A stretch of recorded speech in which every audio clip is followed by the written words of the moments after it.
ഒരു കർഷകനെ സംബന്ധിച്ചിടത്തോളം അവർ പല രീതിയിലുള്ള കൃഷികൾ ചെയ്യാറുണ്ട്. ഇടക്കാല കൃഷി, നമ്മൾക്ക് പെട്ടെന്ന് ആദായം കിട്ടുന്ന കൃഷി, വളരെ ചെറിയ ചെറിയ കാലയളവ് കൊണ്ട് നമ്മൾക്ക് ആദായം എടുക്കാവുന്ന കൃഷി, ഇങ്ങനെ പല രീതിയിൽ. എന്നാൽ ദീർഘനാളത്തേക്കുള്ള ആദായം കിട്ടുന്ന രീതിയിലുള്ള കൃഷികളും നമ്മൾ ചെയ്യാറുണ്ട്. ഉദാഹരണത്തിന് തെങ്ങ്, കവുങ്ങ്, അതുപോലെ തന്നെ റബ്ബർ, ഇതുപോലുള്ള സാധനങ്ങളൊക്കെ നമ്മൾ കാലാടിസ്ഥാനത്തിലാണ് അതിൽ നിന്ന് നമ്മൾക്കുള്ളൊരു വരുമാനം കിട്ടുന്നത്. ഇപ്പോൾ തെങ്ങൊക്കെ ആണെങ്കിൽ നാടൻ തെങ്ങുകൾ എനിക്ക് തോന്നുന്നു ഒരു 5 വർഷം 6 വർഷം കൊണ്ടൊക്കെയാണ് നമ്മൾക്കത് കായ്ച്ചിട്ട് പിന്നെ കുറേ നാളുകൾ വർഷങ്ങളോളം അതിൽ നിന്ന് തേങ്ങ കിട്ടിക്കൊണ്ടിരിക്കുന്നത്.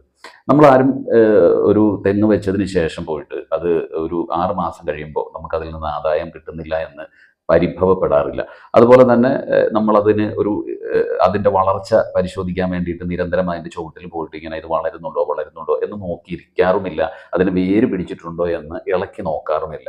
സെയിം ഇതേ പാറ്റേണിൽ തന്നെയാണ് നമ്മളൊരു കമ്പനിയിൽ ഇൻവെസ്റ്റ് ചെയ്യുമ്പോൾ ഓഹരി വിപണിയിലും ഉണ്ടാകുന്ന ഒരു പ്രോസസ്സ് എന്ന് പറയുന്നത്. കാരണം ഒരു കമ്പനിക്ക് വളരാൻ കുറച്ച് സമയം വേണം. ആ സമയം കഴിഞ്ഞാൽ നമ്മൾക്ക് തേങ്ങ ഇങ്ങനെ കിട്ടിക്കൊണ്ടിരിക്കുന്നത് പോലെ തന്നെ കമ്പനിയിൽ നിന്ന് ബോണസ്, ഡിവിഡൻഡ്, അതുപോലെ തന്നെ ഓഹരിയുടെ വാല്യൂ, ഇത്തരം കാര്യങ്ങളൊക്കെ കിട്ടിക്കൊണ്ടേയിരിക്കും.